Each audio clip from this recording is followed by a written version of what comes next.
नमस्कार. आपण आज पृथ्वी आणि वायू यांचे या गुरूंचं वर्णन ऐकलं. आता आपण आज तिसरा जो गुरु आहे अवधूतांनी केलेला, तर त्याच्यातला आकाश म्हटलं आणि आकाशाकडे जर बघत राहिलं तर आपल्या जीवनातली सगळी नैराश्यता दूर होऊन आपण प्रसन्न मनाने परत येतो. कारण प्रकृतीमध्ये इतके काही गुण आहेत ना, ते खरंच आपल्याला अगदी घेण्यासारखे आहेत. आपल्याला खूप प्रकृतीने दिलेलं आहे आणि म्हणून आपण त्याचा उपभोग घेतला पाहिजे. संध्याकाळच्या वेळेला जर आपण आकाशाकडे बघत राहिलो तर आपल्याला एक प्रकारची प्रसन्नता येते, परंतु तिच्याविषयीचे विचार येतात मनामध्ये.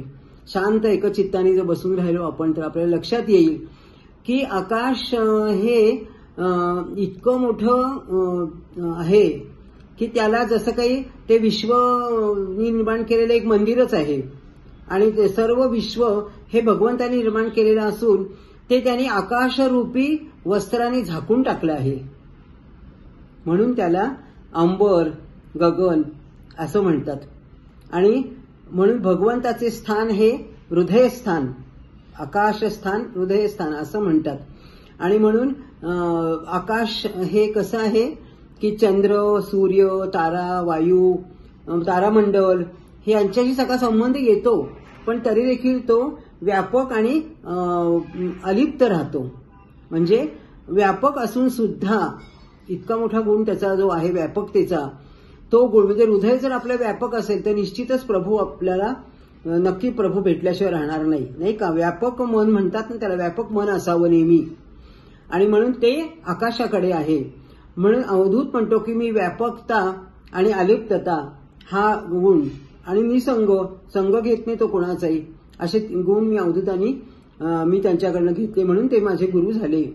आणि म्हणून आकाशाचं कसं आहे की तो पृथ्वीवरची धूळ आलेली आहे, धुळीने तो मलिन होत नाही, अग्नीने जळत नाही, पाण्याने वाहून जात नाही, वायूने उडून जात नाही. तो एका जागीमध्ये आपलं स्थान सोडत नाही, तो स्थिर आहे. आणि म्हणून आपल्या जागेवरनं जशीता तसंच तो राहून अलिप्तच राहतो. हा पण गुण तसाच त्यांनी सांगितलं की त्या पण ह्या गुणामध्ये अलिप्तपणा आहे त्याचा. नंतर सगळ्यात गोष्ट की आकाश आपोपरभाव करत नाही. तो कचरा येऊ देत नाही तर अजून काही येऊ देत तरी तो त्याच्यापासून आपोपभाव कधीच करत नाही. सर्वांना समानतेने वागवतो. हा पण एक गुण अवधूताला खूप आवडला. म्हणजे आपल्याला भक्तीच्या दृष्टीने हे गुणांची खूप आवश्यकता आहे. नंतर सगळ्यात तो महत्वाची गुण सांगतो की तो कालाधीन आहे. कधी कालाचा तो विचार करत नाही. भूतकाळामध्ये तो भूतकाळाची तो कधी चिंता नाही करत. नंतर भविष्य काळाची तो कधी मनोरथ नाही आखत. आणि वर्तमान काळामध्ये तो आहे त्याच्यामध्ये सामावून जातो. म्हणजे वर्तमान काळामध्ये आहे तसंच तो चिकटून राहत नाही, आहे त्या परिस्थितीला सामोरा जातो.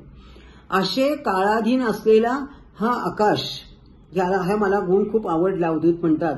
आणि म्हणून मी हे जे आहे शिकवण त्यांची ही मला अतिशय आवडली.